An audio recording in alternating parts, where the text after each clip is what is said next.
Hola, soy Marco Fajardo y esta es una nueva entrevista del Mostrador. En esta ocasión estamos con el director, el cineasta boliviano Quiro Russo, a quien vamos a entrevistar a propósito de su participación en el Festival Internacional de Documentales de Santiago. Él va a participar allí como jurado, además va a presentar varios cortometrajes. También mencionar que el año pasado fue ganador allí con su película El Gran Movimiento. Muchas gracias, Quiro, por recibirnos. Hola Marco, buenos días, ¿cómo estás? Y buenos días a todas y a todos los que nos están viendo, ¿no? Bueno, sea buenos días o tardes o noches. Quería que me cuentes un poco de tu participación. Va a ser ya una nueva ocasión que vas a estar en este evento. ¿Cuáles son tus expectativas y cómo va a ser específicamente tu participación en el certamen? Bueno, la verdad, Marco, es que yo estoy muy contento porque la anterior vez no pude asistir porque todavía no era presencial el evento, entonces todo fue medio online, por lo menos para los que estábamos afuera, ¿no? Me parece que en Santiago sí hubieron proyecciones y todo. Así que para mí es una alegría muy grande poder compartir con los hermanos y las hermanas de Chile.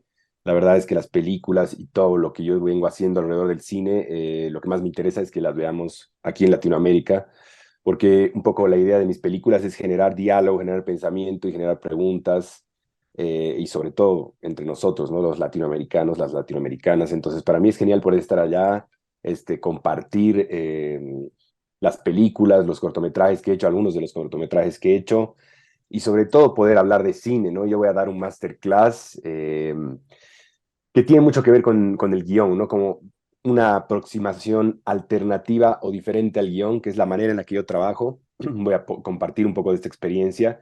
Y por otro lado, se van a ver mis cortometrajes que de alguna manera todos están interconectados. Yo vengo trabajando con el distrito minero de Huanuni desde el año 2010, ya son 12 años que trabajo allá. Y bueno, a pesar de que no todos mis trabajos tienen que ver con la temática minera, sí todos mis trabajos tienen que ver con el tema laboral, ¿no es cierto? Es una temática que a mí me interesa muchísimo representar y dar vueltas y generar diálogo, preguntas. Entonces van a poder ver que toda mi obra está interconectada, ¿no? Quisiera partir justamente con lo que fue esta película El Gran Movimiento, que además fue premiada en Venecia. ¿Qué nos puedes contar sobre esta película? Bueno, les cuento que el gran movimiento, para empezar, es una sinfonía de la ciudad, ¿no? Yo lo que he querido hacer es abordar el lenguaje cinematográfico desde otro lugar. Para empezar, las películas que yo realizo son muy cinematográficas, son experiencias muy sensoriales. Muchas veces la narración es pequeña, pero la experiencia estética y la experiencia además física que puedes adquirir viendo la película es algo que a mí me interesa muchísimo. Es otro acercamiento, digamos, al lenguaje cinematográfico.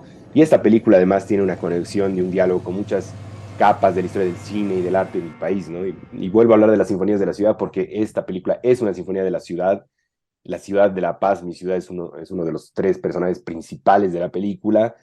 Y además he tratado de tener un diálogo con las sinfonías de la ciudad, que es un género del cine de principios de los 20, de las vanguardias del cine, en donde se hacían sinfonías de la ciudad. Por ejemplo, hay la Sinfonía de Berlín, de Walter Ruttmann, por ejemplo, o hay una sinfonía, por ejemplo, de La Lluvia, de Horace Evans, y así de varias ciudades y de temáticas, digamos, más relacionadas con las urbes, pero eran elegías a la modernidad y a la tecnologización, ¿no es cierto?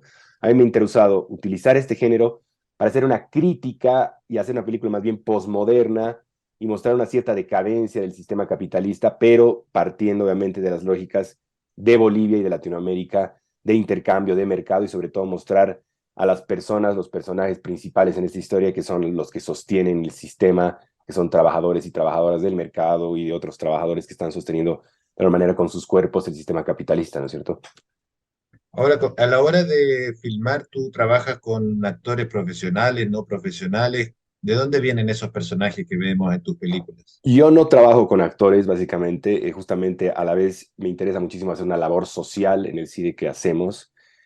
Hay un trabajo, por eso, con el Distrito Minero de Guanúes de muchísimos años, en donde yo ya el año 2010 he empezado a vivir largas temporadas, entonces he hecho grandes relaciones de amistad y son con las mismas personas que yo sigo trabajando desde hace 10 años, ¿no es cierto? Me ha interesado a mí formar ciertas personas que se han involucrado muchísimo con el cine, que se han interesado muchísimo en el arte del cine y además lo han visto como un posible trabajo temporal. Y son personas que para mí son grandes amigos, amigas, que además se han ido transformando en, por ejemplo, actores, actrices o a otras personas trabajan tras de cámaras, entonces hay también ese trabajo en todas las películas que he venido haciendo, y para mí es una de las cosas que me da más orgullo dentro de lo personal, ¿no es cierto? Ver cómo el cine también puede ser un instrumento de comunión social, de acercamiento de diferentes grupos humanos, y por otro lado, digamos, las películas que yo he hecho le han cambiado la vida a algunas personas de una manera muy profunda, ¿no? Entonces, para mí ese es un resultado que me interesa muchísimo del cine, que trasciende justamente la idea comercial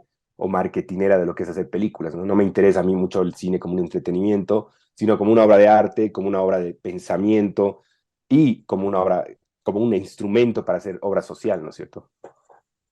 Ahora, ¿cómo trabaja uno con personas que no son profesionales, entre comillas? ¿Cómo se logra, por ejemplo, que haya una naturalidad en el diálogo en una película? Bueno, la verdad es que es un trabajo muy difícil, sobre todo que con los años me he dado cuenta que uno tiene un talento innato como en cualquier cosa, ¿no es cierto?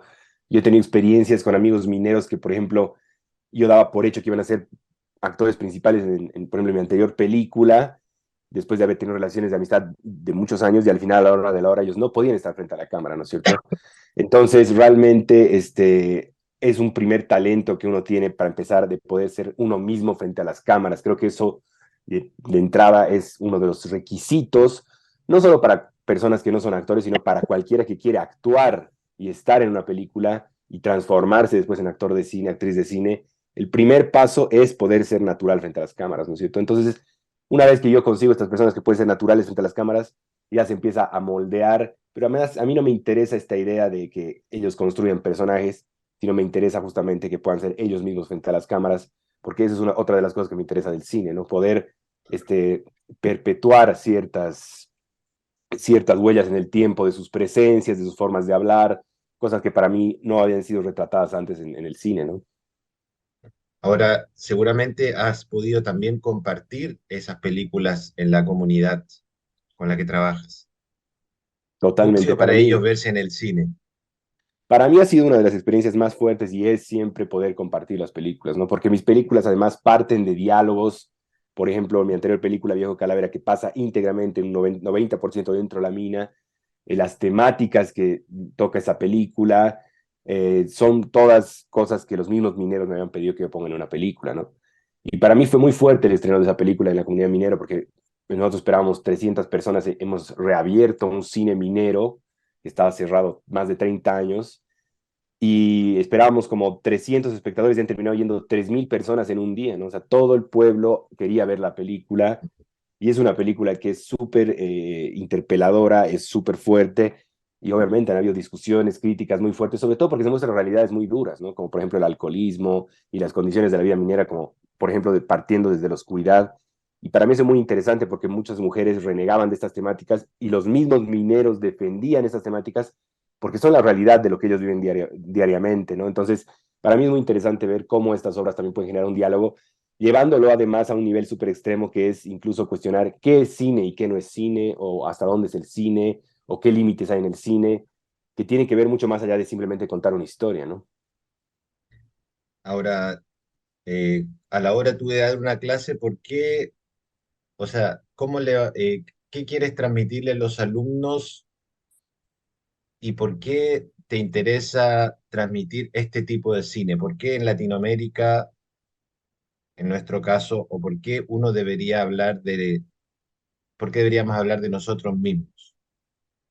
Bueno, es fundamental, me parece en esta época, rescatar ciertos conceptos que vienen para mí del nuevo cine latinoamericano, ¿no? De los 60, 70. En esa época había un momento de mucha ideología y de, obviamente, una pelea muy grande entre la derecha y izquierda. Me parece que estamos en otro momento, pero me parece que lo que está sucediendo ahora es una crisis del cine, que es la saturación de imágenes en movimiento, ¿no? Es un momento en el que todos tenemos cámaras en los bolsillos, vemos videos todo el día. Entonces, para mí es muy importante ponerse a pensar cómo poder ser político en este momento, hablar de ciertas temáticas para que tengan relevancia desde otra forma de hacer las cosas, ¿no? Entonces, para mí es muy importante el lenguaje del cine, rescatar ese pensamiento de que se pueden hacer las cosas de otra manera y además pensando de que estamos en otro lugar del mundo, ¿no es cierto? Estamos, por ejemplo, aquí yo estoy en Bolivia y obviamente cómo pienso las cosas desde Bolivia no puede ser lo mismo que pensar las cosas desde Estados Unidos, por ejemplo, ¿no? Entonces, un poco me interesa a mí ese pensamiento,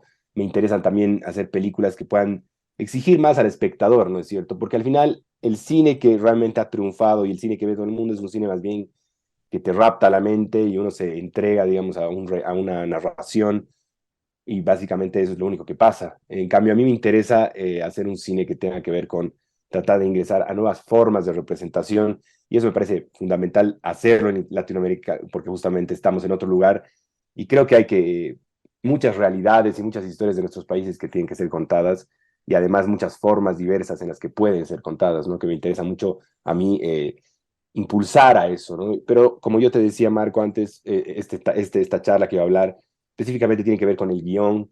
Me interesa a mí también hablar del guión desde formas alternativas de hacer el guión y de mostrar cómo el proceso de creación de cine y audiovisual se puede abordar de diferentes formas, ¿no? Ahora para ir cerrando, ¿qué películas, qué directores te parece que se enmarcan dentro de este cine que tú estás hablando, no sé, en el mundo y tal vez de Chile? No sé.